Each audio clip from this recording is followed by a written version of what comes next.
Grabación del caso. Perfecto. Bueno, don Jason, don Ricardo, muy buenos días. Bienvenidos al aula virtual nuevamente el día de hoy, 7 de abril de 2021. Prestos a entender el proceso de las telecomunicaciones, el Internet de las cosas y las diferentes herramientas de las tecnologías de la información y las comunicaciones. Como es obvio, efectivamente, un buen proceso y procedimiento en el mundo de los sistemas y sobre todo en ingeniería, pues es importantísimo que tengamos identificado con qué contamos, para dónde vamos, como si uno quisiera llegar a inventar algo o innovar algo, pues efectivamente no podemos hablar de innovación o creatividad si no sabemos con qué contamos, qué tenemos, cuál es la necesidad, ¿cierto? Cuando uno quiere innovar o crear, tiene que tener una necesidad, tiene que tener un problema. De resto, no hay nada para crear ni nada para innovar. Desde ese punto de vista, entonces, el día de hoy estaremos viendo efectivamente todas las tendencias tecnológicas, hacia dónde va esta nueva perspectiva, basados efectivamente en las nuevas situaciones que se están generando a nivel mundial, tanto los entornos, los ambientes, el uso de recursos y las demás características que necesita el ser humano para su comunicación, su mejora continua, su comunicación, una comunicación asertiva, una divulgación de herramientas, una buena administración, una buena gestión. Estos son precisamente los procesos que del mundo de las tecnologías, la información y las comunicaciones nos van a permitir, nos permitirán orientar y tener unos buenos resultados. Como todos sabemos, efectivamente, lo que hoy en día se hace a nivel mundial es medirnos en resultados, medirnos en indicadores, ¿correcto? Entonces, ¿qué es para ti las TIC, mi querido Ricardo? ¿Qué significa para ti las TIC? No me descifre que tecnología de la información y las comunicaciones, sino para ti, ¿qué son las TIC? Para ti, ¿qué son las TIC? Valga la redundancia. Se fue Ricardo. Quedó Jason. Jason, ¿cómo está? Bien, profe. ¿Me escucha? Sí. Sí, señor, perfecto. Pues las TIC son, pues sí, como su nombre lo indica, tecnologías de innovación hacia la comunicación entre las personas, en mejorar, digamos, todos los elementos que hay de comunicación actuales. Hoy, o pues crear otros nuevos y...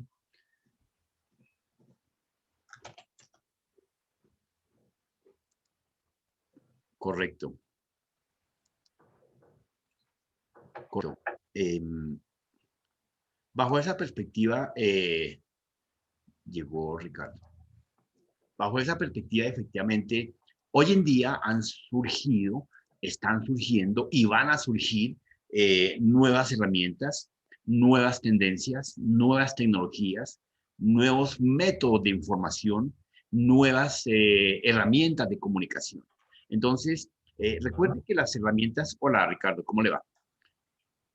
Se había volado, olla. ¿Qué ha pasado? Se está autenticando. Aló, profe, ya me escuchas, Claro. es que me está desconectando y conectando el celular del que estoy tomando la Sí, sesión. eso veo, tranquilo. Hablábamos de las tecnologías de la información y las comunicaciones. Preguntaba que, ¿qué son para ti el concepto de TICs? Florita, ¿cómo estás?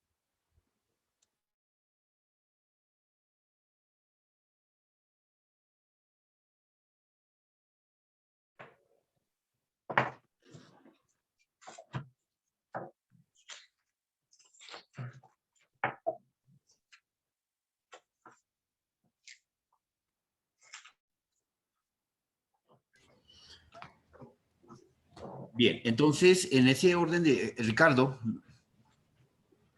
¿me escucha? Ricardo Herrera. Estamos mal de comunicación con Ricardo Herrera. Jason, ¿cómo me escucha ahí? ¿Bien o mal? Bien. Ah, perfecto. Ya volvió otra vez, profe, es que se está cayendo más feo esta vaina. Bueno, Bien, entonces continuemos. Desde ese punto de vista, efectivamente, hoy en día las tecnologías de la información y las comunicaciones han mutado, han presentado unas nuevas herramientas, unos nuevos recursos, obviamente que son procesos procesos disruptivos que permiten afectar y que afectan las diferentes actividades y acciones del ser humano. ¿Aló, aló?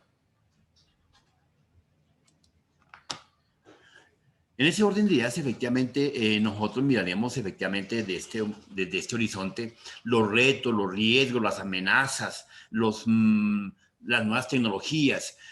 Hoy en día tenemos efectivamente tecnologías de punta desde el mundo de ciberseguridad, tecnologías de desarrollo, tecnologías de infraestructura, tecnologías de administración. Entonces, todo el proceso en desarrollo y de gestión nos va a llevar a un proceso en una nueva tecnología que se llama el blockchain. Acá les voy a marcar, efectivamente, esta nueva tecnología de blocks va a permitir efectivamente asegurar lo que le está pasando a Ricardo hoy en día, que se le caiga la comunicación.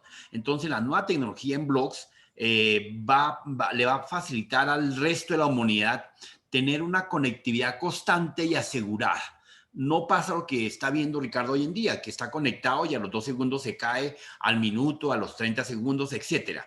El block es un proceso de tecnología que, aparte de que es una tecnología basada en la inteligencia artificial, va a permitir asegurar que la comunicación se mantenga al aire. Entonces, hoy en día en Alemania, en Canadá, en buena parte de países de esta índole desarrollados, no tanto en Rusia, a pesar de que Rusia es un país tecnológico bastante con tecnologías de punta, pero en procesos de implementación ya los tiene Alemania, donde las comunicaciones difícilmente se caen. ¿Por qué? Porque ellos tienen estaciones, puntos y servidores de control que nunca dejan caer la conectividad en línea. Entonces, de manera constante, siempre andan debidamente conectados. ¿Qué significa? Como lo veremos más adelante, esta comunicación trabaja en bloques, ¿cierto? Donde si se cae uno de las líneas de alimentación principal, el bloque suplente reemplaza automáticamente esa falencia. Él no será el servidor, él no será el bloque principal, no tendrá las conexiones directas, pero respalda todo el backup de la comunicación, de tal forma de que para usted es transparente. Si se cae la comunicación, automáticamente él retoma el control en línea, no es ni siquiera un segundo de parpadeo, sino que de manera directa queda enlazado porque está debidamente actualizado segundo a segundo de la información, de las acciones, de las situaciones que hayan ocurrido durante los últimos 30 segundos, ¿correcto? Entonces, de esa forma, la tecnología blocks que está popularizándose en el mundo va a reemplazar la nueva forma de programar, va a reemplazar la nueva forma de comunicarse, va a reemplazar la nueva forma de conectarse y mantendrá una comunicación debidamente activa. Más o menos un reflejo de lo que estamos hablando es las famosas antenas que tenemos de las comunicaciones de los platones de los operadores que nos prestan a Claro, Tigo, Movistar y demás. Ellos tienen diferentes antenas debidamente instaladas. Cuando una de estas antenas se cae, automáticamente una zona o si no el resto de sus usuarios quedan desconectados. ¿Qué ocurre? La nueva tecnología blocks lo que hace es efectivamente colocar centros de acopio donde todos los centros, todos los blocks que están debidamente montados tienen la misma información sin nunca hacer duplicidad de la misma, reproceso, no, sino que efectivamente están debidamente conectados y actualizados. Es más o menos una especie de malla, pero no es malla. Es una actualización donde cada punto se convierte en nodo. Y ustedes saben que un nodo es un centro de administración y el centro de gestión principal. Esa es la tecnología blocks. Ustedes que ya son ingenieros saben de que efectivamente el nodo es el que acopia, el que concentra y el que recibe todos los demás puntos debidamente conectados a ellos. El cortafuegos, bueno, el cortafuegos efectivamente, como lo veníamos hablando, es una tecnología que ha venido revolucionando, ha venido transformando, se ha venido cambiando, mutando, para que efectivamente se mantenga una protección entre la red principal de la Internet y nuestro sistema. Llámese el sistema una red empresarial, nuestro sistema de información personal, ¿cierto? Nuestro pinche computador. Ese es el famoso cortafuegos. Entonces, ese cortafuegos hoy en día es de tipo lógico o físico. No importa de qué estilo sea, sigue siendo un pequeño elemento que nos va a proteger contra el entorno. Entonces, el cortafuegos, a diferencia del antivirus, él establece unos protocolos de entrada, una normatividad y una reglamentación de quién entra, quién sale, qué saca, por qué lo saca, por qué lo entra. Entonces, él establece esas líneas de protocolo y si esos usuarios están debidamente autenticados y registrados, ¿correcto? Entonces, nuestro cortafuego efectivamente verificará, administrará y vigilará que toda clase de actividad, tanto de usuario como de procedimiento, quede debidamente controlada y gobernada. ¿Qué significa la seguridad de la información? Bueno, la seguridad de la información en las nuevas tecnologías que se están desarrollando, pues es importante tenerla en claro porque hoy en día nosotros y ustedes como ingenieros no pueden definitivamente navegar por el mundo, pasearse campantemente de manera simple y sencilla, votando, pidiendo, consultando información. Esta tendencia tecnológica de la seguridad de la información pues va a facilitarles a la gente que permita asegurar su comunicación en las mínimas condiciones, con unos pequeños niveles de protocolos. Entonces, lo que se sugiere a nivel mundial, y si la gente no lo hace en los próximos 4 años, del 2022, 23, 24 y 25, efectivamente se van a incrementar los secuestros de la información, se van a incrementar los ransomware, se van a incrementar los phishing, se van a incrementar todo el mundo del hackismo, desde todos los niveles que ustedes quieran ver y que veremos de pronto más adelante, efectivamente. Entonces, ¿por qué motivo? Porque la gente no está tomando las mínimas condiciones, no está tomando los mínimos procesos de control, de vigilancia de su máquina, de su equipo. Simplemente sigue navegando y consultando información sensible o información saludable de manera personal en sitios y espacios abiertos. De pronto, por ahorrarse unos pesos, se pega a una red.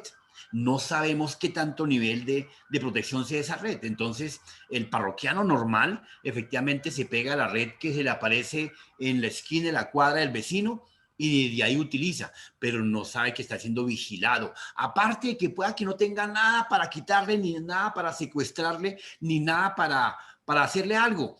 Pero qué tal que lo cojan como punto de trabajo. Me explico. Su casa, su sistema de información, su PC, puede ser un punto de acopio para los hackers.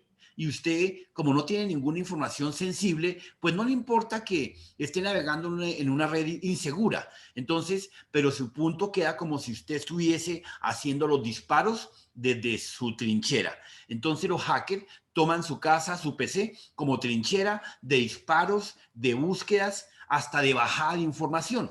Y en algún momento, obviamente, su máquina podrá llenarse de información, podrá tener archivos que usted dice, pero yo no los tenía, ¿esos de dónde me aparecieron? Precisamente los diferentes hackers, a través de los troyanos, han venido depositando o utilizando su casa como trinchera de trabajo. Entonces, ojo, porque si usted coge su sistema de información, su computador, su teléfono, lo que sea, como trinchera de trabajo, pues puede llegar a verse involucrado en un secuestro de información, o en un secuestro físico real del ser humano, o en un robo de información, o en un atraco a un banco de cambio de cuentas, etcétera. Hay miles de situaciones. Ustedes como ingenieros tienen que procurar tomar las mínimas medidas de aseguramiento de la información. El blockchain efectivamente es otra tecnología que depende del blog, que efectivamente el blockchain lo que va a hacer es generar las nuevas tendencias y las nuevas técnicas transaccionales en el mundo virtual. Todavía nosotros somos un poco asquientos a tratar de utilizar la moneda las diferentes monedas que existen en la virtualidad. Pero pues hacemos hoy en día transacciones virtuales. Pagamos con la moneda de nosotros de manera física, moviendo un valor del punto A al punto E. Entonces, usted paga un servicio, usted mueve del banco A al banco B una plata de manera física, ¿correcto? Entonces, esa plata pasa del banco A al banco B en una transacción directa, o sea, online, donde a usted se le descuenta o le suma un dinero por si le pagan igualmente. Pero la tendencia del blockchain es utilizar una propia moneda, ¿correcto? Como lo que hacían nuestros indígenas. Al principio de la edad de piedra no existía la moneda, entonces existía únicamente la transacción de lo que se cazaba, de un animal, de una mujer, de un hombre, de una flecha. Entonces se entregaba algo a cambio de algo. Hoy en día tenemos un billete que me entregan algo a cambio de unos pesos o unos dólares, ¿correcto? Así como el dólar a nivel mundial se generalizó, para hacer un negocio entre Japón y Colombia, entre Boyacá y China, pues simplemente se paga en dólares, ¿correcto? Por ser una moneda de peso asegurada que permite garantizar el valor del producto y el valor de la transacción. Eso va a cambiar. El blockchain va a establecer ciertas monedas de negociación, de transacción, donde cada país de pronto, o cada empresa, o de pronto a nivel universal, se definan ciertas monedas. Y entonces usted ya haría una compra a través de un banco a otro, de una compra a los servicios públicos a través de una moneda. Pasarán unos par de años más, pero más tarde que temprano, en el 2025, ya tendremos la nueva moneda virtual. Eso ya está en camino. Hoy en día se tiene la moneda virtual, el Bitcoin. Existen muchas monedas que efectivamente ya se están utilizando, pero pues los utilizan los hackers de manera regular para comprar acciones, pero dentro de esa misma moneda. La criptomoneda es una moneda específica que facilita la operación entre un hacker y otro, entre el pago de un producto y otro. Claro, ese producto se tuvo que haber pagado primero en pesos. Entonces, ¿qué se requiere? Que eliminemos el dólar o el peso de por medio, que yo compre realmente de mi billetera de un valor que me genera acciones. Así como el dólar se valoriza y se desvaloriza, va a ocurrir con la moneda igualmente, ¿correcto? Y eso se va a representar en elementos físicos, en acciones, en fincas, en terrenos, en infraestructura, etcétera, etcétera, etcétera, en oro. ¿Cómo se respalda tanto la moneda americana como la moneda de Colombia? En oro, ¿sí? En las diferentes acciones que se tengan. Entonces, eso va a ocurrir con el blockchain, ¿ok? Bien, entonces la seguridad informática es un tema y la ciberseguridad es el siguiente tema, este que está acá, que nos va a permitir efectivamente definir las diferentes técnicas de protección. ¿Cuál es la normatividad? ¿Cuál es la regulación? ¿Cómo se establecen? La identificación de nuestros riesgos, la identificación de nuestras amenazas. ¿Cómo lo podemos controlar y qué tenemos que hacer? Recuerden, no es lo mismo hablar de seguridad que de ciberseguridad. La seguridad de la información es simplemente garantizar el tratamiento de los datos, que se refleja en una palabra que les voy a escribir acá, que se llama el famoso SID. Acá lo escribo. El SID, en mayúscula, el SID.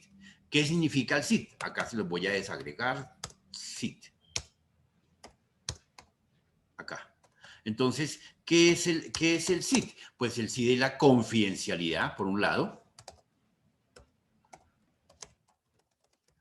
La confidencialidad. Para acá. Este otro, la integridad.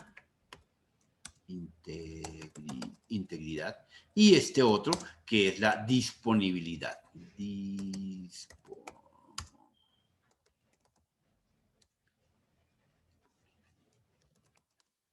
¿Correcto? Ese es el famoso SID. El SID es un elemento, una herramienta que garantiza el buen uso de los datos. Y cuando hablemos del SID por allá en ciberseguridad, estaremos definiendo que efectivamente son las buenas prácticas de poder garantizar el buen transporte, la buena comunicación, la buena transaccionalidad en el mundo del ciberespacio con la ciberseguridad.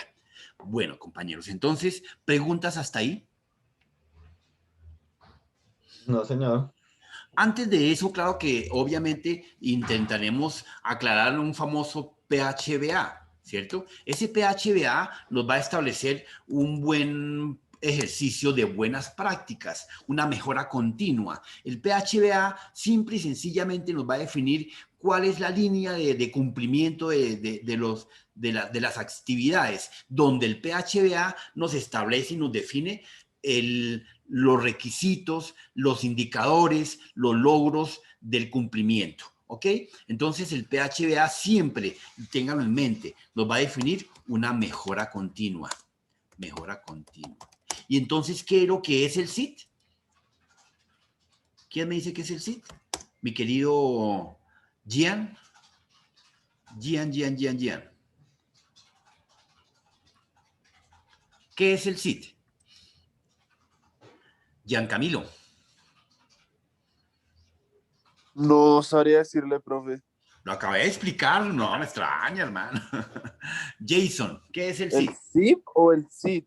SIT, ahí, no el SIT, no, el Sistema Integrado de Transporte no. No, el SIT, ahí está definido en pantalla. Confidencialidad, integridad y disponibilidad. ¿Qué nos traduce eso? Así como el PHBA me establece una mejora continua, ¿qué nos establece el SIT? Una seguridad.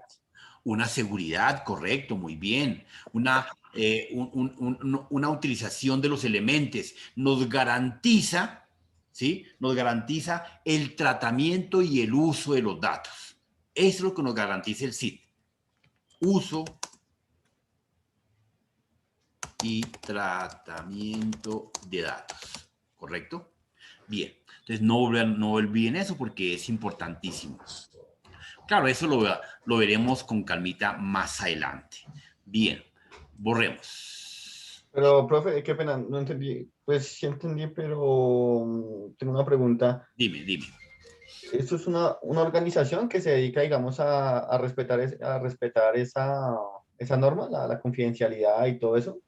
No. Digamos, de los datos. El SID es una normatividad, ¿sí? El SID es un proceso de aseguramiento de calidad, ¿sí?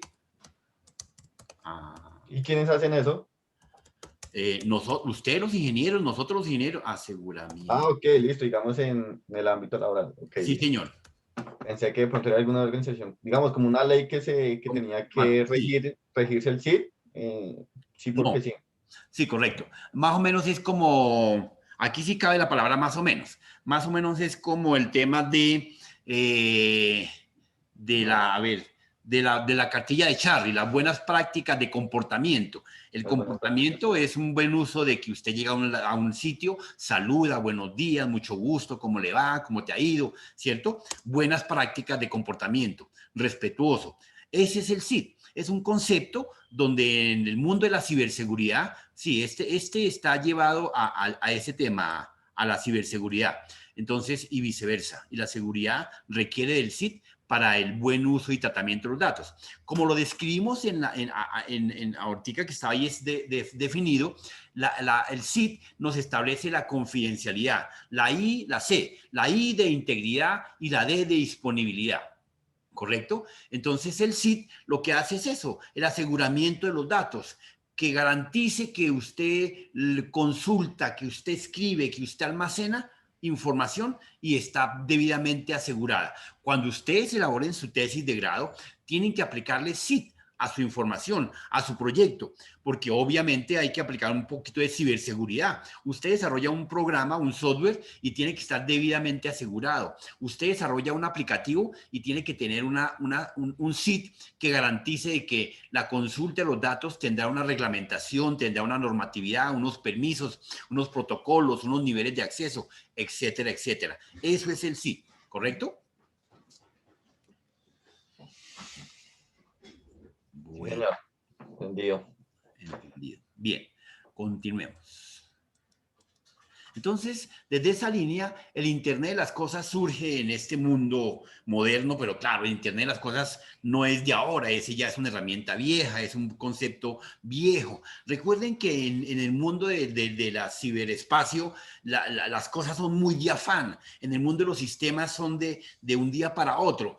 Si nosotros evaluamos el proceso de la evolución de los procesadores, ustedes saben que por allá en los años 80 surgió los primeros procesadores que era el 8080, el 8086, el 8081, ¿se acuerdan? No sé si lo han leído, de pronto ustedes no lo recuerdan, pero sí lo han leído en su historia académica. Entonces, yo ya tengo 95 años, pues yo sé que efectivamente hace más o menos unos años trabajamos con esos procesadores. Entonces, hoy en día, esos procesadores evolucionaron día tras día de una referencia a otra, ¿cierto? Como el Core i7, el Core i10, el Core i, etcétera.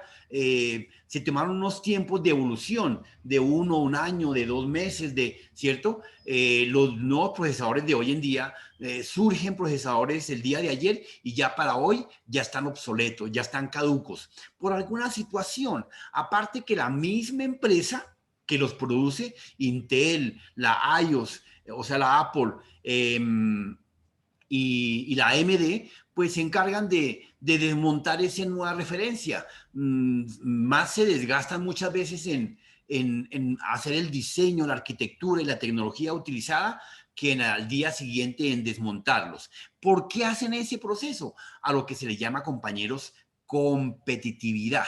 Fíjense que hasta ese nivel llega la competitividad, a destruir un producto, a desmontarlo, porque ya no me está dando los resultados adecuados y pertinentes de competitividad. Entonces, si la empresa A, que es Intel, la empresa B, que es AMD, sacan un procesador cada una, y el A supera al B o el B supera al A, automáticamente el que pierde, entre comillas, al día siguiente está desmontando ese procesador porque no va a ser debidamente comprado, no va a tener la adquisición, la negociación del mercado. Automáticamente, si yo como usuario me entero de que el procesador A de Intel versus el procesador B de AMD, le gana el A porque tiene más velocidad, más capacidad de proceso, tiene un ciclo adicional de consulta, pues lastimosamente los usuarios somos de algunos pequeños conceptos adicionales de mejora. Y entonces constantemente estamos diciendo, no, mejor me compro el procesador Intel de la A porque es mejor por esto, y le van agregando por esto.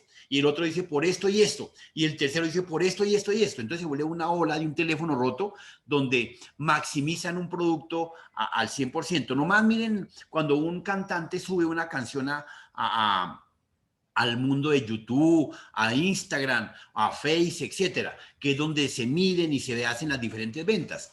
Si el pobre cantante no tiene un mínimo de ventas, de consultas, de like en tanto tiempo, automáticamente la casa disquera dice, no, eso toca desmontarlo porque no sirve. ¿Ve? Entonces, el pobre cantante pierde el año y pierde la vida.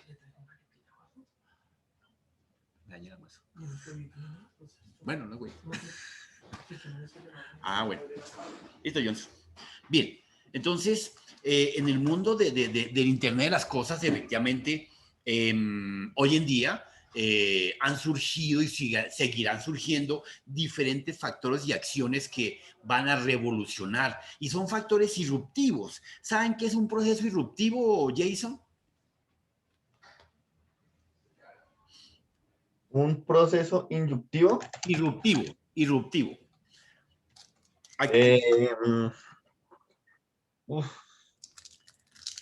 No sé. Bueno, los ¿Inductivo? procesos... Sí, señor. Pues bueno, inductivo puede ser algo que... No, inductivo no, irruptivo, con L. No, entonces no. Inductivo, no. Irruptivo. Los procesos, Jean Camilo sabe qué es un proceso disruptivo. No, profe. Bien, los procesos disruptivos son aquellas actividades y acciones, bien sea físicas o lógicas, que entran de un momento a otro a reemplazar, a cambiar, a modificar de manera temporal.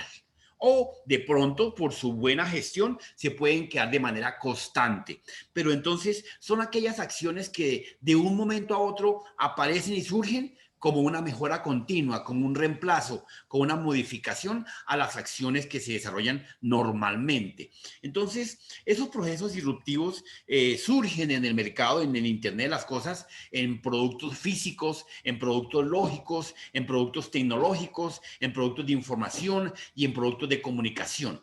No importa de qué nivel son, si son físicos o si son lógicos. Entonces, desde esa línea, efectivamente, compañeros, las diferentes acciones que en el mundo de Internet las cosas han venido surgiendo, pues no es de ustedes desconocer que hoy en día ya tenemos todos los procesos de virtualidad debidamente montados y diseñados.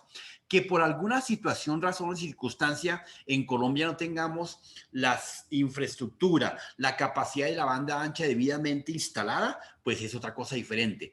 Pero en países desarrollados, no será de pronto que hablemos de Estados Unidos y digamos, Estados Unidos está lleno de tecnología. No, puro cuento. Más tecnología tiene Boyacá que Estados Unidos, con decirles.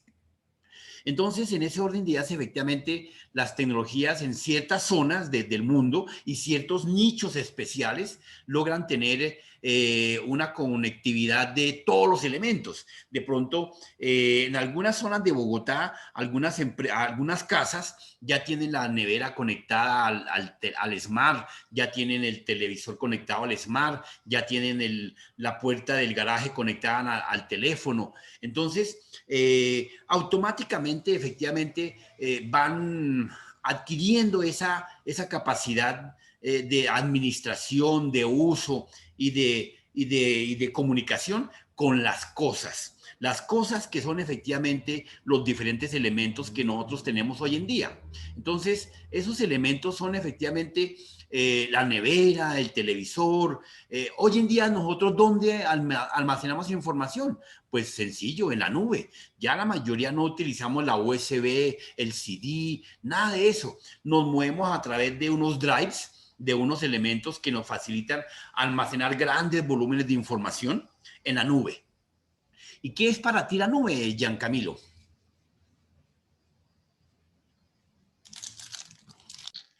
Un espacio que nos da cierto servidor de Internet. Un espacio que nos da un servidor de Internet. ¿Y qué es un servidor de Internet, Jason? Pues es un computador, un sistema que siempre está conectado, está disponible para ser consultado desde otro equipo. Bien. ¿Es un sistema? Sí, no es un computador. Cuando hablamos de un servidor, de una nube, efectivamente estamos hablando de una bodega de servidores. Entonces, yo digo, voy a almacenar la información del Internet de Nueva York. Uno creería, como buen parroquiano, que simplemente allá en Nueva York, en la casa del gobierno o del ente regulador, tal cosa, existe un servidor, un computadorcito. No, compañeros, es una bodega. ¿De cuántos servidores? De 40, 300, 200 computadores que se llaman servidores, debidamente organizados, administrados, aireados, ventilados, bien administrados, que permiten almacenar información de todo el resto del mundo. Cada servidor debe tener un staff de discos duros que permiten leer a ciertas velocidades. Un solo maquinita que está en esa bodega. Si hablamos del servidor de Nueva York, que conozco, efectivamente estamos hablando de una... Ustedes conocen las bodegas de... a ver, las bodegas de Corferias en Bogotá, donde uno va a pasear a mirar los diferentes espacios. Exacto. Así de grande es una de esas bodegas, así de grande es donde encontramos los servidores de una de las diferentes nubes que existen en servidores a nivel mundial. Los servidores de Shanghái son más gigantes de lo que queramos pensar. En Bogotá tenemos unos servidores, el servidor de Bogotá, pero pues aquí no hay sino apenas 100 servidores, 100 máquinas para almacenar información. Entonces, nuestro servidor es muy pequeño. Lo utilizan muy poco algunas empresas. Entonces, son grandes volúmenes de computadores debidamente organizados, como para una feria, para una bodega, una venta de chatarra. Entonces están bien puestecitos. Y ahí nosotros los usuarios simplemente vamos y decimos, voy a almacenar en el servidor de Miami.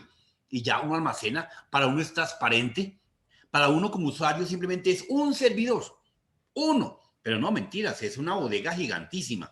Es más, su información, por alguna razón y circunstancia, de pronto, ¿sí? Eso está debidamente controlado para que su información no quede regada en más de una máquina, pero ha ocurrido que efectivamente, o con algún programa especial que uno puede disparar el almacenamiento, obliga a que ese servidor le riegue la información de uno en diferentes máquinas de ese servidor, de esa nube. Entonces, si uno quisiera tener un proceso de seguridad para algún político, para algún banco financiero, alguna cosa, pues simplemente establece un algoritmo donde cuando vaya a almacenar en la nube, pues riegue la información en unos 15 servidores del servidor de Nueva York. Y obviamente cuando alguno de ellos lo robe, lo hackeen, pues no va a encontrar sino apenas un pedacito de la información de la que yo guardé con tanto recelo. Y obviamente tendrán los diferentes protocolos de seguridad y todo lo demás, aparte de tener los diferentes firewall de entrada y acceso de la nube propia, pues uno coloca sus propias restricciones y demás características, ¿correcto? Para que estén debidamente documentados. Bien, ¿qué más tenemos acá? Entonces, como concepto, decimos que el Internet de las cosas efectivamente es un concepto que se refiere a una interacción digital entre objetos y condiciones y cotidianos de Internet. Entonces, ya la gente hoy en día simplemente le delega la función a la nevera para que le actualice el mercado. La misma nevera se encarga de hacer las compras, ¿sí? Entonces la Internet se comunica con el asistente virtual de Carulla, ¿cierto? Y le dice, necesito que me traiga leche, necesito que me traiga queso, necesito que me traiga tales productos. Y el asistente simplemente hace la gestión de la compra y ordena automáticamente al gestor de Carulla para que un transportador físico le traiga el pedido a la casa de dicha petición. Entonces, si la empleada de acompañamiento, de servicio, recibe el producto, ella almacena los productos en la nevera, pero antes de almacenarlos, la nevera le solicita que registre a través de un código de barras, un código QR, lo que sea, el producto que va a almacenar y lo coloque en tal gabinete. Entonces, la señora tiene que colocar efectivamente, registrar el producto del QR, o bien sea que lo haga de manera manual o unas neveras que ya hoy en día tenemos, que tienen el lector de código de QR, como cuando uno saca agua de la nevera, ya vienen con ese lector. O como el de un parqueadero, uno mete el tiquete a una ranurita y ya automáticamente lee el código de barras, el QR, lo que sea. La nevera hace lo mismo con los productos, le pasa a uno el registro de productos. Por eso hoy en día todos los productos que están saliendo al mercado tienen que tener esa normatividad, que tengan su código de barra, su código QR o su código de lectura, no importa qué versión. Claro, eso se va a estandarizar, como se está estandarizando los conectores de los diferentes teléfonos. Hace un par de años era un caos. Hoy en día es un poco más concreto. Los diferentes conectores de los teléfonos de corriente y de comunicación ya se están estandarizando en uno solo. ¿Por qué? Porque antiguamente había un conector para la versión 1 de corriente, la versión 2 de la misma empresa, otro diseño. Entonces, obviamente, el usuario, si usted logra mirar en el gabinete y en el cajón del personal que tiene arriba de 40, 50, 60 años, tiene una cantidad de cables almacenados, o tal vez ustedes mismos, no lo sé, pero supongo, guardados allá, conectores que no van a servir ni para la basura, porque hasta estorbo hacen. Entonces, eso ya se va a acabar, eso tiene que eliminarse. Que tenga una sola entrada, un solo dispositivo, un solo socket para poder conectar nuestros diferentes dispositivos. Eso ocurre con la nevera, igual ocurre con el parqueadero. El parqueadero, la puerta automáticamente al detectar el sensor del carro, la lectura, así como lo que pasa cuando uno pasa en el peaje en Bogotá. Si uno tiene su sticker en el vidrio, automáticamente uno va a 60 kilómetros por hora. El detector del sensor del peaje, claro, hay un solo canal, hay dos canales allá en el peaje de la 180. Uno se mete por alguno de los otros canales al costado izquierdo y automáticamente pasa de largo y no tiene que parar ni hacer ninguna operación porque ya previamente ha pagado su peaje, ha comprado un cupo y con ese cupo puede entrar y salir. Y el sensor del peaje lo que hace es leerlo a ciertas velocidades y a cierta distancia, obviamente. Claro, se recomienda que cuando uno vaya pasando por ahí vaya a unos 20, 30 kilómetros porque pues de pronto la velocidad de subida de la varita no es a la misma velocidad que a un carro, entonces puede ocurrir desgracias. Por eso colocan taches y demás. Sin embargo, algunas personas uno ve que efectivamente, por el siguiente, si uno va por uno de los dos canales, por el otro canal pasa un carro a 1000 por hora. Y de pronto pasan pegaditos sobre el palo, que el palo apenas comienza a subir. ¿Sí? Por eso han colocado el palo, la varita del peaje está un poquito más alta, para que cuando comience a levantar, el burro que vaya a cierta velocidad no logre tropezarse o generar un daño, un accidente. Bueno, todo eso es lo que se llama Internet de las Cosas. Los cultivos obviamente, ya hoy en día hay máquinas que están directamente verificando, canalizando la temperatura de la tierra, la densidad, los nutrientes. Entonces, él alimenta a las diferentes empresas o al ministerio, gobierno, para que verifiquen los estados del suelo. Por aquí en la universidad, sus compañeros de territorio, venga, les voy a mostrar acá creo que por acá me puedo ubicar, acá. Aquí tengo un proyecto, un prototipo, un modelo que montaron unos compañeros de ustedes. Equipo. Videos, creo que está por acá.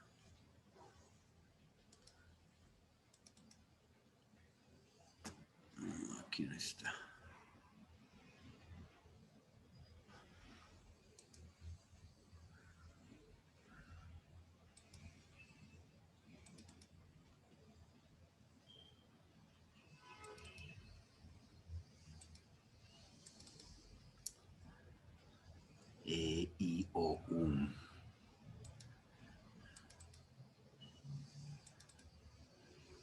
Ve, ahora se me perdió.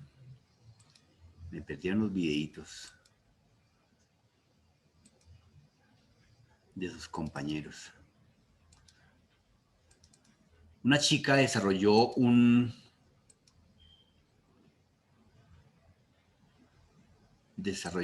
video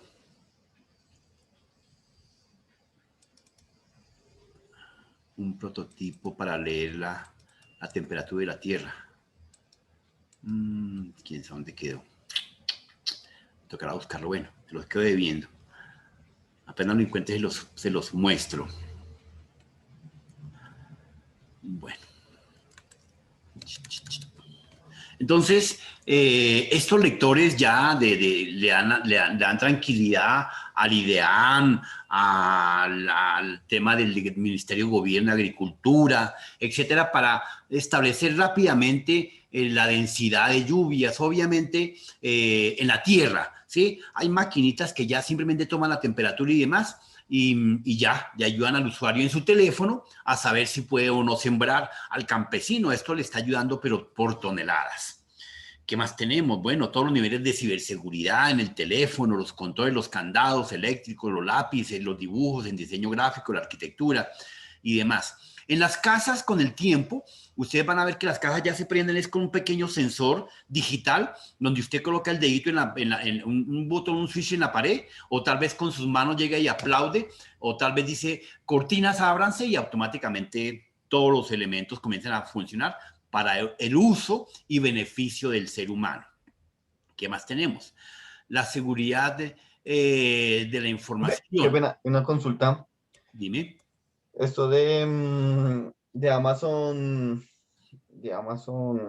¿cómo se llama? Bueno, de Aranda y Google Home, y ese que está sacando Xiaomi de las casas, ¿cómo funciona? ¿Uno tiene que implementar todo en la casa o simplemente con interruptores? Con interruptores.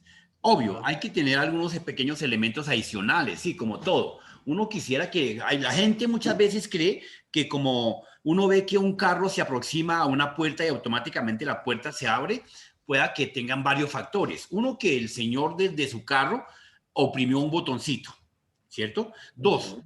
es factible que él tenga un control directo con el sensor del brazo mecánico que tenga allá adentro, ¿cierto?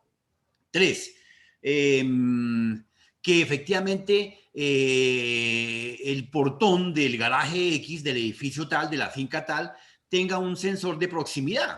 Es muy sencillo de entenderlo, como usted creo que tienen algún bombillo de sensor en su casa, que cuando usted pasa por ahí automáticamente se prende o se apaga, ¿cierto? La misma, compañeros, la misma, ¿sí? Entonces pueden ser sensores de movimiento, sensores de aproximación, sensores de sonido, donde solamente se graba la palabra de una persona, ábrete puerta. Entonces la puerta solamente toma la gravedad, los impulsos de la gravedad de la voz, y solamente con esa voz, con esa gravedad, o con el rostro. Ya, ahí en la universidad inclusive estábamos el año antepasado, antes de pandemia, desarrollando un software de identificación facial, ¿cierto? Que se logró vender a la policía. Entonces no era necesario que uno parara a decirle, ponte ahí, porque qué tal uno como digamos, como persona que va a escanear unos rostros, entonces le diga al ladrón, párate aquí que te voy a tomar una foto, ¿no? El ladrón no se va a fotografiar ni por el berraco. Entonces simplemente tiene que ser una cámara tan veloz, tan rápida, que permita hacer un paneo así rápidamente, teniéndola activa, y automáticamente registre los rostros y los consulte en una Big Data donde se encuentre la data de esa persona, quién es, cómo va, cuántas veces ha estado en la cárcel. Y si esa persona parece que ha tenido antecedentes, automáticamente lo reporte en el teléfono, y pues si ese teléfono lo tiene un policía debidamente autorizado, pues le haga el seguimiento respectivo. Bueno, entonces son miles de factores de los que, como tú dices, pueden ocurrir y van a ocurrir efectivamente. No sé si ustedes tienen algunos jueguitos en su casa como los PS, que con el movimiento, ahí está el sensor tanto del aparato como de la manilla como del televisor.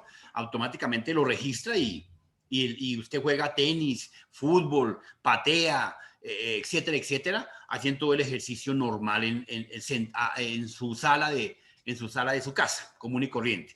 ¿Ok? Entonces, las tecnologías, muchísimas. Las metodologías, miles, ¿correcto? Pero eso va en proceso y en progreso. Eh, las pantallas touch, su teléfono ¿qué tiene? Un touch. Hoy en día, un teléfono coreano, no me olvidó la marca, que tiene pantalla por cara y cara. Entonces, usted simplemente tiene su teléfono y pues no tiene ni un adverso ni un convexo. Entonces, simplemente usted lo coge y por donde lo tenga, funciona. ¿Ok? Y trabaja con el dedito. Así como los teléfonos de nosotros, pues un poco más arcaicos, pero trabajan con el dedito. Otros trabajan con la orden de, si uno ha programado su asistente virtual como Google, como Andrea, o como, bueno, todos los diferentes asistentes que hay, pues el asistente le hace caso.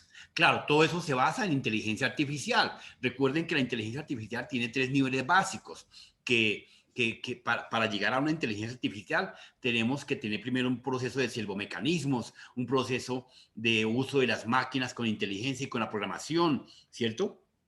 Y una interpretación de las diferentes acciones entre el usuario y las tareas y los resultados. Entonces, existen los diferentes procesos de inteligencia artificial, como la machine learning, como la bit learning, ¿cierto? Donde la machine es la que les acabo de comentar, que es la implementación de las máquinas, de los procesos en las máquinas.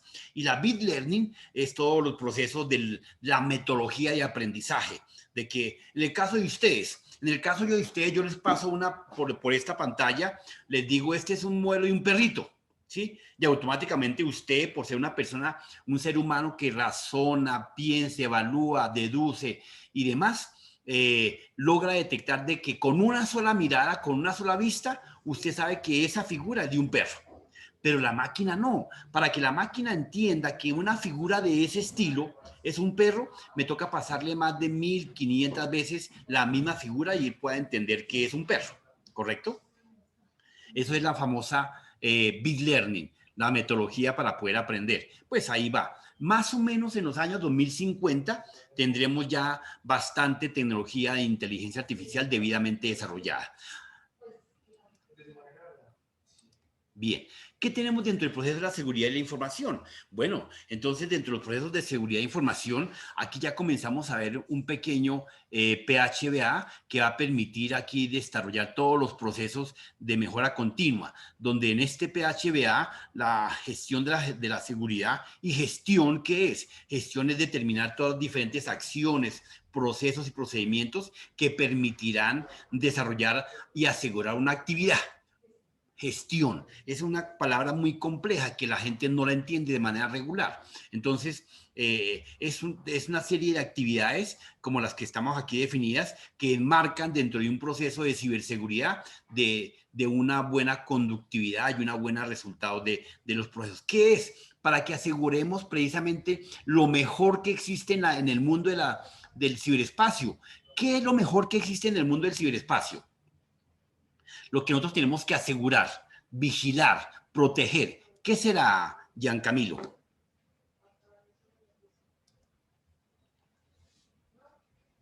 Giancamilo, ¿se nos voló Giancamilo?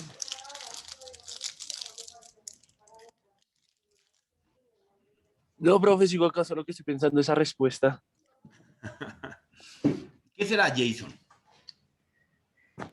Pues la información, ¿no? Lo que uno tiene que más Sí, cuidar es como la correcto. información, la privacidad de uno, todo eso. La data, muy bien, sí. La data, La información no, la data. Entonces, sí.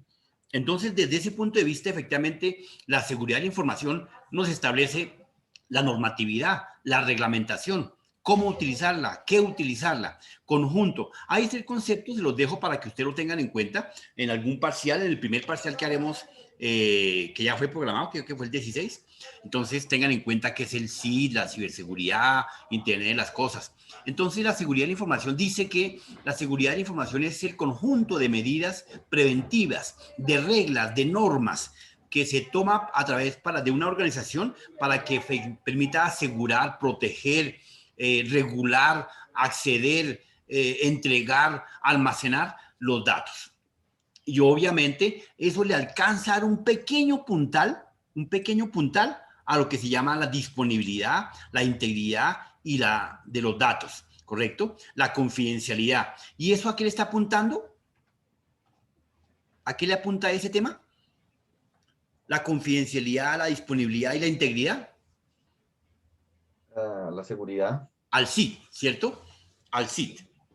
Entonces, no olviden, siempre la gestión de la seguridad de la información nos asegura los datos a través de una pequeña herramienta que no está enfocada dentro de la seguridad de la información, pero sí efectivamente se apalanca y se apoya al CID, ¿correcto? Ténganlo en cuenta, no lo olviden. Bueno, ¿qué más tenemos por acá? Bien, borremos pantalla. Bien, entonces, dentro de ese esquema, efectivamente, dentro de la seguridad de la información, surge efectivamente el famoso PHBA, lo que les venía comentando. Entonces, este PHBA, efectivamente, vamos a encontrarlo como un proceso de mejora continua del desarrollo de las actividades dentro de un ciclo de mejora continua, ¿correcto? Uy, qué tal, gracias. Entonces, para que ustedes tengan en cuenta, efectivamente, el aseguramiento de la información nos conlleva primordialmente no al CID, pero sí al PHBA. Entonces, ese PHBA efectivamente está basado en un proceso de planear, hacer, verificar y actuar, ¿correcto? En el que efectivamente la planeación es donde uno define qué se va a hacer, cómo se va a hacer, identifica los riesgos, identifica las amenazas y cuando ya tiene eso identificado y asegurado, pues entonces ejecuta, actúa, hace, el hacer, ¿correcto? Dentro del hacer ya es el desarrollo de esa actividad, de esa tarea, de esa situación. Cuando ya uno está en pleno carretera, digamos, no, vamos a ir a pasear y entonces el paseo es planear el paseo. Cómo vamos a planear, hacia dónde vamos a ir, con quién vamos a ir, qué vamos a hacer, cuánto vamos a gastar, qué vamos a comer, a dónde vamos a ir, etcétera. Entonces, planear. Y ya cuando uno arranca el carrito a pasear, está en plena carretera, está actuando, está haciendo. Recién que saque el carro del garaje y comienza a rodar, o se sube en la flota y comienza a rodar, está actuando, está haciendo. Durante ese ejercicio del hacer, uno va, ya sale de Bogotá y va llegando a Coveñas o a Cartagena, o antes de llegar, llega por ahí a Girardot, o llegando a Soacha, automáticamente uno dice, uy, mentiras, no echamos la llanta de repuesto, o la llanta de repuesto que estamos cambiando, o la gasolina no nos va a alcanzar. Entonces, está encontrando indicadores y valores que está verificando, que le van o no a cumplir. Entonces, el acompañante, el copiloto le pregunta al conductor, venga, ¿trajo la llave de repuesto? Entonces, está verificando. ¿Trajo la llanta de repuesto? Está verificando. ¿Le echó la gasolina al carro? Está verificando. Entonces, durante el hacer. Entonces, cuando está verificando, surgen inconvenientes. El tipo dice, uy, no eché la llave, no eché el kit de carretera. Entonces, significa, bueno, ya vamos llegando a Cartagena, ya vamos llegando saliendo de Bogotá. Entonces, vamos a modificar, vamos a comprar, a hacer. Entonces, cuando usted dice que va a tomar decisiones de cambiar la llanta, de comprar la llanta, de comprar un kit, de algo, comienza a actuar. No, que no vayamos a Cartagena porque no está haciendo sol, está actuando. Entonces, de esa verificación que hizo, de que ya no está haciendo sol, está actuando, tomando decisiones.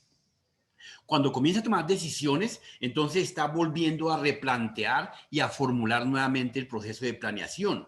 Entonces el proceso de planeación vuelve y por eso se llama, como lo que tengo acá, les voy a marcar fácilmente, acá está, mire, ciclo de mejora continua. Entonces usted planea, arranca, verifica, actúa y toma decisiones y vuelve y planea. Y vuelve y actúa, vuelve y verifica, vuelve a hacer, vuelve a actuar, a tomar decisiones y vuelve y se la pasa en ese ciclo, el PHBA, un ciclo de mejora continua, compañeros. Y eso ustedes como ingenieros lo tienen que tener bien clarito porque ese es su diario vivir, ese va a ser su talón de Aquiles. Ustedes como ingenieros, ay, es que usted tiene que formatearme el computador. No, compañeros, ustedes no se construyeron para formatear computadores, para hacerle mantenimiento. Que lo sepa hacer, la berraquera, pero ustedes como ingenieros no están estructurados para hacer mantenimiento, soporte. ¿Que lo sabemos hacer, claro que sí. ¿Que sabemos las condiciones? Claro que sabemos las condiciones. ¿Que conocemos los riesgos? Claro que conocemos los riesgos. Pero uno no estudia una carrera para limpiar el polvo en un computador. ¿O será que sí, Jason?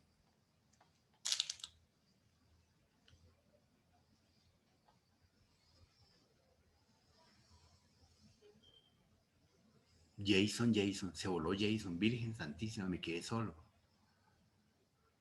Giancamilo.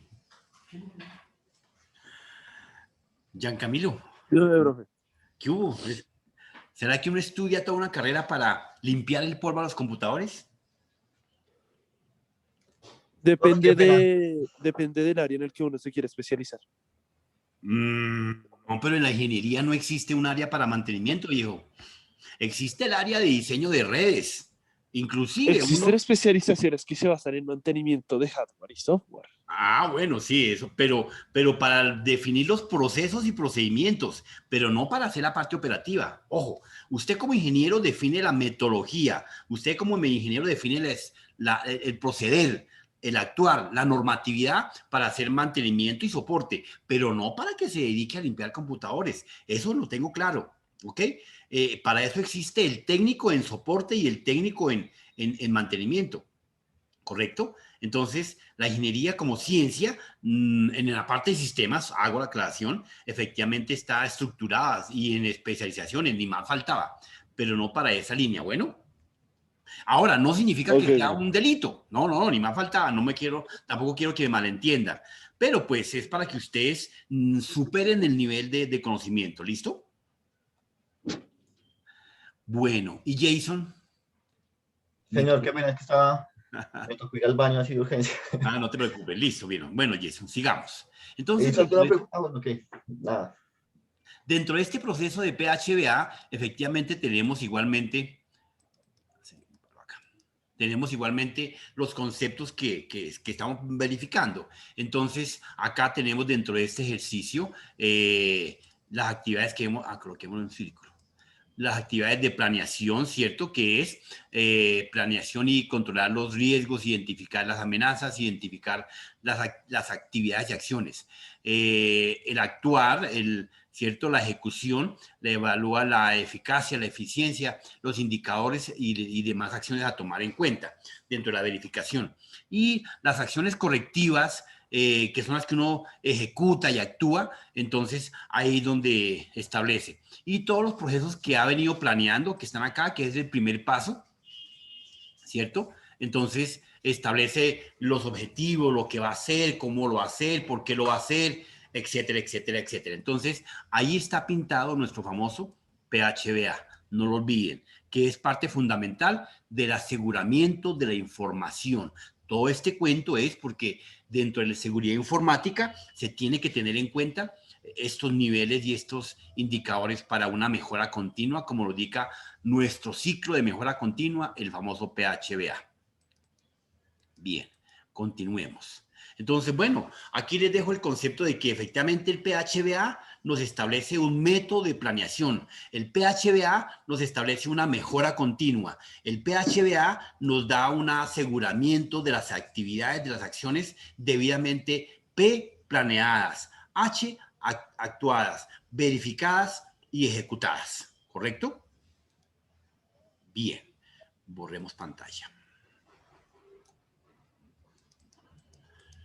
Bien, dentro de ese ejercicio efectivamente entonces tenemos el famoso blockchain, ¿cierto? O el Bitcoin, o la criptomoneda. Entonces, efectivamente, esta es una nueva tecnología que está siendo disruptiva. ¿Y por qué disruptiva? Porque efectivamente irrumpe en un entorno comercial, en un entorno donde existen todas las técnicas, las normatividades, la reglamentación, los procesos, para hacer lo cotidiano, la normatividad de la negociación. ¿Correcto? Claudita, debe media horita, ya termino y te llamo.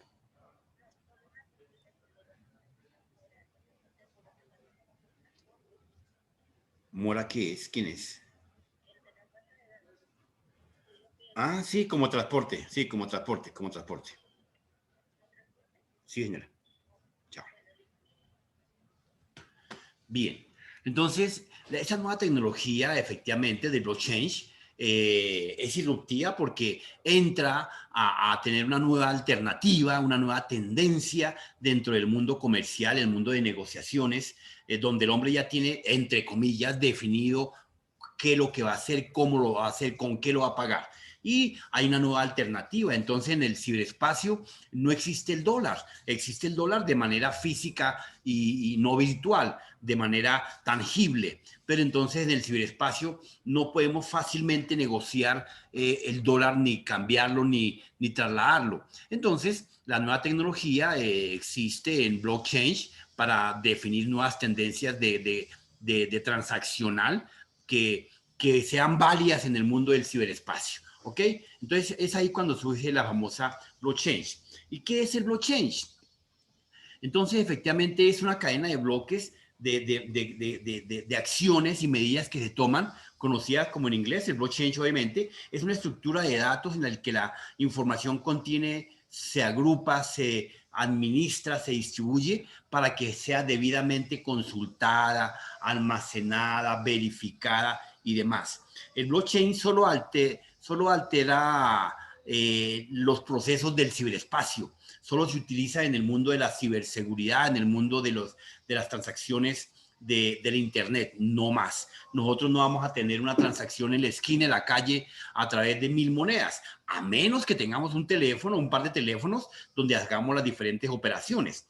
Pero claro, eso no va a ser así como tan fácil en las primeras de cambio.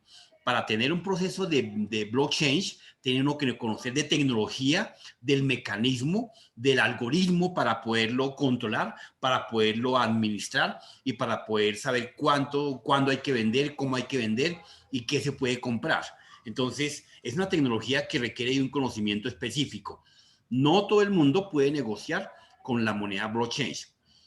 A pesar de que hoy en día la han hecho fácil, ya han buscado plataformas y canales de comunicación, canales de venta, tiendas virtuales donde usted puede comprar ya una cantidad de monedas y paga en físico, y a partir de ese pago su moneda comienza a valorarse o a desvalorarse. Usted tiende a perder los primeros centavitos o puede volverse millonario. Yo recuerdo que por lo menos en el 2010 los primeros Bitcoin que salieron estaban a 300,000 pesos. Hoy en día, bueno, en los años 2015, un Bitcoin estaba valiendo 32 millones de dólares. Para este año, que un Bitcoin está en cerca de 7, 8 millones de dólares. O sea que ha subido y bajado dramáticamente. Entonces, si usted compró un Bitcoin en los años 2015, 2018, pagó cerca de 30 millones de pesos.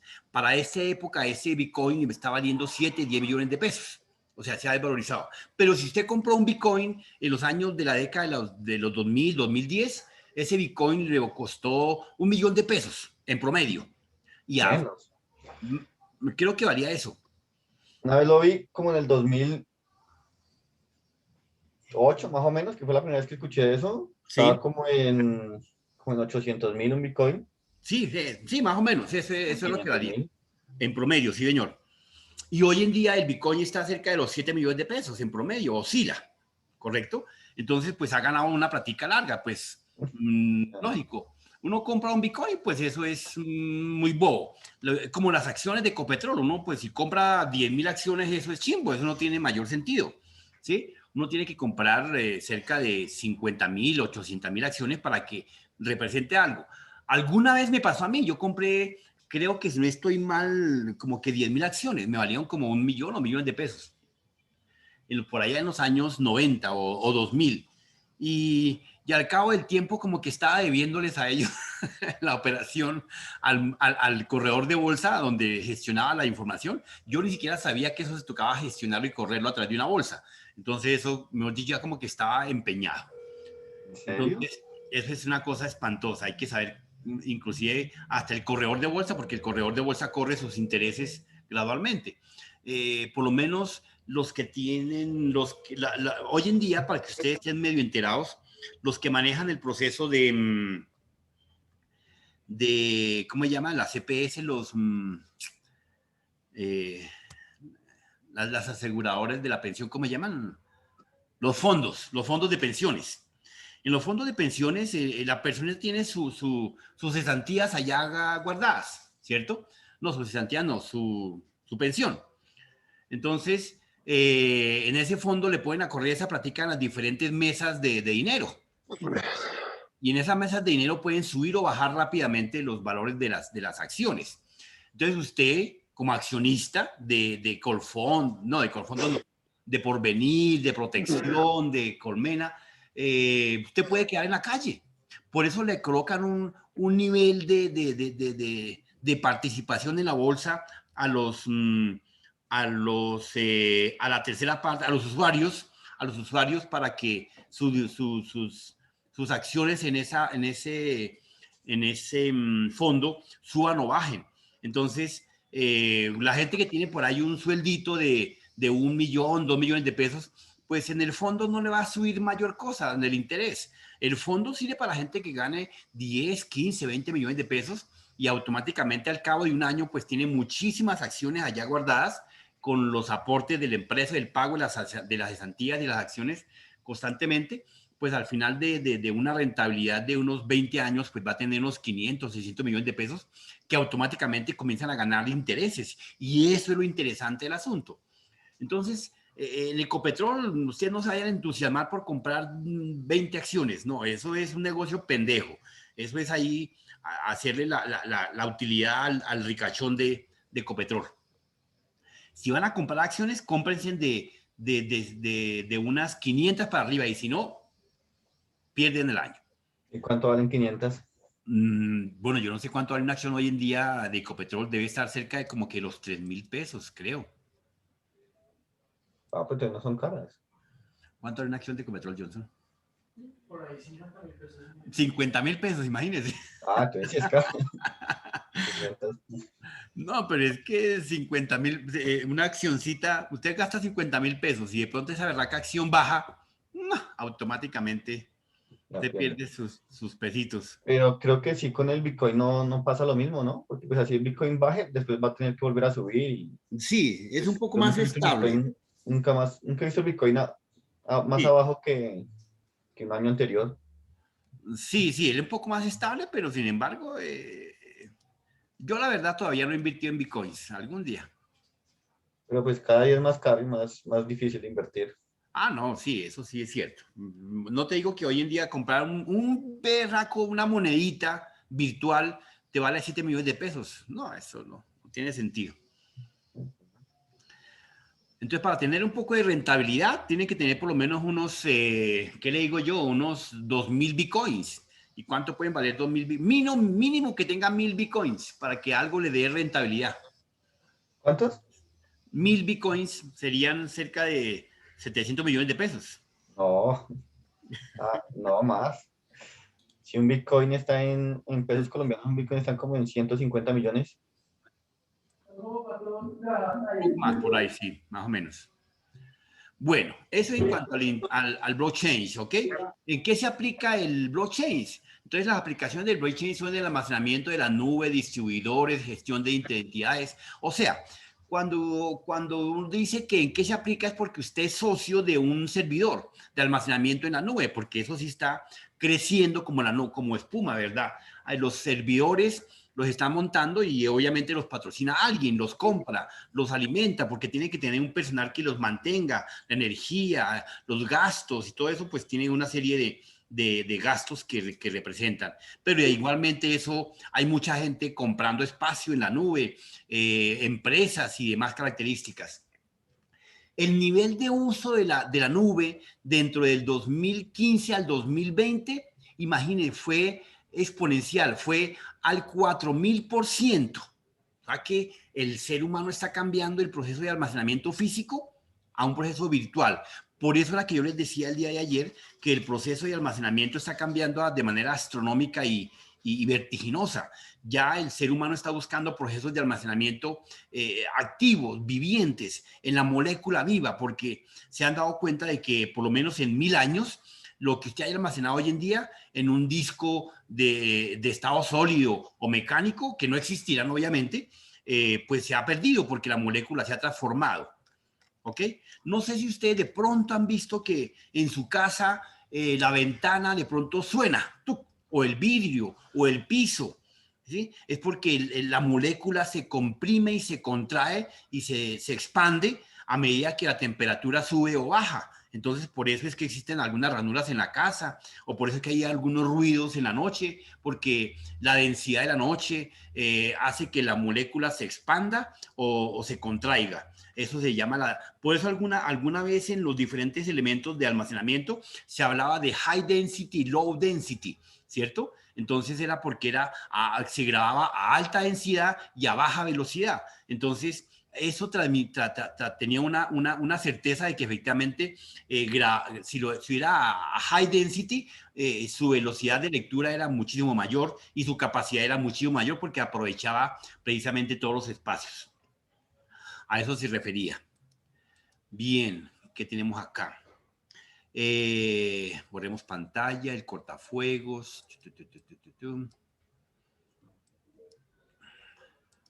Bien, el cortafuegos. ¿Qué es para ti el cortafuegos, Jason?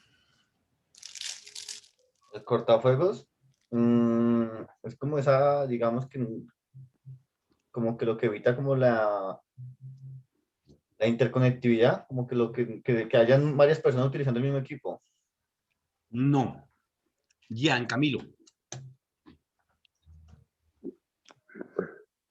Ok, no, es como si estuviera escapando información del equipo, que evita eso. Vea, miremos el concepto. Dice que cortafuegos controla las conexiones que se establecen entre un ordenador e Internet, haciendo uso de un cortafuegos o firewall en inglés. Internet es una red de ordenadores pública y al igual que tu acceso a otros equipos, puede ser denegado, aceptado, en espera y demás. Entonces, el cortafuegos hace la función de un celador, de un guardia en un edificio, en una portería. ¿Qué hace el tipo de un edificio? El guarda. El tipo allá, ¿para dónde va? ¿Quién viene? ¿Por qué trae eso? ¿Qué lleva ahí? Uno baja del apartamento y el tipo tiene la orden de preguntar por qué bajan paquetes. Entonces el tipo llega y dice, perdone señor, ¿qué lleva ahí? Uno de pronto hay veces el que no es consciente le pregunta, ¿a usted qué le importa? No se ha metido, no sea sapo. No, el pobre portero está haciendo su función, ¿sí? A él lo contrataron para que preguntara, para que dijera. Y mucha gente no entiende y le pega sus vaciadas del caso. ¿Ok? Que es totalmente diferente al antivirus. El antivirus es esa droga que uno se toma para el dolor de cabeza, para la fiebre, es esa pastilla. El antivirus entra a atacar, a vigilar, a controlar que las diferentes troyanos que existen en el ciberespacio estén navegando por ahí, consultando datos o navegando. Entonces él los bloquea, los elimina, los pone en cuarentena, etcétera, etcétera. El antivirus, que ya veremos más adelante. ¿Ok? El cortafuegos es el portero, ¿sí? Entre la red mundial y mi sistema. Llámese sistema al sistema de la empresa, llámese sistema al sistema de mi computador, ¿cierto? Entonces, simple y sencillamente él me vigila que lo que viene de aquí para allá, a mi computador, no entre si el cortafuegos no le ha dado permiso adecuado. Entonces, este señor que está acá en medio del internet y los demás, él vigila. Y cuando voy de salida con algo o alguno de los hackers logró entrar, entonces cuando va saliendo, ¿cierto? Al mundo del internet, entonces él pregunta, ¿para dónde va? ¿Quién lo autorizó a salir? Usted no está registrado en mi sistema, no lo voy a dejar salir. Pueda que se le cuele, pero a la salida va a tener otro problema.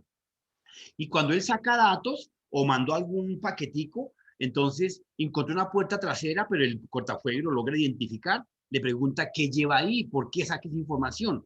Y si tiene las alertas en el proxy, ¿cierto? El proxy es el programa que uno coloca de control y vigilancia. Entonces, el proxy haga de cuenta que es como el mostrador, ¿ok? Del firewall. Entonces el proxy me le dice al firewall, no, ese señor no está registrado en mi lista de clientes de acceso. Entonces le bloquea la salida. Igual ocurre pues mucho mejor para la entrada. No, este señor no tiene acceso a este edificio, entonces no lo deja entrar, el cortafuegos. Y si viene un programita chimbo, Pero si está despierto, tampoco entra, ¿correcto? perro, no hay que procrastinar. A dormir bien. Perro, ¿tiene un buzo que me preste o una camisa? Apaguemos a este muchacho que se está cambiando, Gian Camilo. Bueno, sigamos. Entonces, ¿alguna pregunta, Gian Camilo? ¿Queda claro qué es el cortafuegos o no? Gian Camilo. Sí, señor. Perfecto, muy Sí, bien. señor, profe. Es que me tocó mutearte porque estaba escuchando toda la conversación. Sí, profe, perdone. No, tranquilo, no te preocupes. Eso pasa en el mundo de las videoconferencias. Bueno, sigamos. ¿Qué más tenemos acá? La inteligencia artificial. Bueno, vaina tan brava que se vino para el nuevo milenio.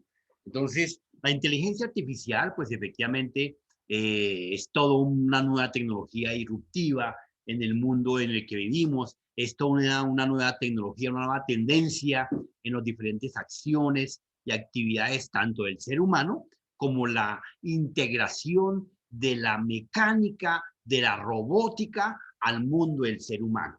Entonces, hoy en día en algunos países desarrollados ya tienen ciertos, señor. Como que se cayó se cortó un momento, entonces no sé si va a repetir, por favor. Bueno, la inteligencia artificial es una nueva tecnología que está siendo disruptiva en el mundo de las actividades del ser humano. Es una tecnología que está dándole alcance a todos los elementos, acciones, procesos y procedimientos que el ser humano desarrolla para la mejora continua en las actividades, en sus indicadores, en sus resultados y en sus metas. La inteligencia artificial llegó a este mundo para facilitar las tareas del ser humano, para mejorar su vivencia, para dar un mejor bienestar de vida al ser humano. Entonces, la inteligencia artificial tiene que penetrar en el mundo de la robótica, tiene que penetrar en el mundo de la mecánica, tiene que penetrar en el mundo de los servomecanismos, ¿correcto? Entonces, la inteligencia artificial viene a utilizar todos estos elementos para simple y sencillamente tal vez tomar el control. Se dice, claro, la gente anda asustada porque de pronto dice, uy, es que la robótica, la inteligencia artificial nos va a atropellar en un par de años. Puro cuento. A medida que las tecnologías avanzan, a medida que el conocimiento avanza, yo no sé si les decía el día de ayer que el ser humano apenas lleva el 0.5% de desarrollo y descubrimiento y de innovación en este mundo, en este siglo. Imagínense, apenas vamos no hemos llegado ni al 1% del descubrimiento de nuevas tendencias, de nuevas tecnologías, de lo que realmente el mundo de las tecnologías nos espera. Entonces, nosotros nos aterramos porque de pronto escuchamos un robot hablar, de pronto nos aterramos porque encontramos que la nevera me hace una llamada por teléfono y me dice, vea, señor José Antonio, la leche que guardó ayer la trajo vencida, tiene que cambiarla. Esa es la inteligencia artificial. Entonces, ella evalúa, establece a través del internet las cosas. Entonces, pero realmente eso es apenas un pajazo mental de desarrollo. Eso es lo más simple. Uno se aterra porque el carro de pronto le mide la velocidad, las llantas no tienen aire, le falta gasolina, tiene que llevarlo al técnico, las llantas se calibran solitas. Uno dice, uy, qué berraquera, pero apenas eso es el 1%, compañeros. Lo que falta y lo que viene en los años 2050 es astronómico, es bastante pesado. Es más, con el proceso del desarrollo de la ciberseguridad, lo que nos falta por aprender y lo que ustedes como ingenieros les falta por llegar a conocer es bestial, pero tienen que estar debidamente informados, documentados, y si no, les va a coger a Nochebuena. La inteligencia artificial, como dice el concepto técnicamente, efectivamente, es la inteligencia llevada a cabo por máquinas, es la ciencia de la computación. Una máquina inteligente, ideal es un agente flexible que percibe, que entiende. Tal vez que la gente, el parroquiano normal dice, uy, es que eso me gana en pensamiento. No, la máquina no piensa. No sé si ustedes han escuchado por ahí alguna persona que dice, en una gasolinera, cuando uno está pagando, el datáfono se quedó ahí en proceso. El pobre bombero dice, ay, está pensando. ¿Cuál pensar? Pensar es todo un proceso diferente. Está procesando, compañeros. Entonces, es hasta eso la terminología y el concepto. Y ustedes como ingenieros tienen que tener mucho cuidado con su lenguaje porque a ustedes le creen, le copia y le llevan de la mano. Ojo con eso. Les habló José Antonio Martínez. Muchísimas gracias por haberme prestado atención. Buen día, feliz resto de día. Profe, muchísimas gracias a usted. Ok, Qué buena gracias. clase. Chao. Señor.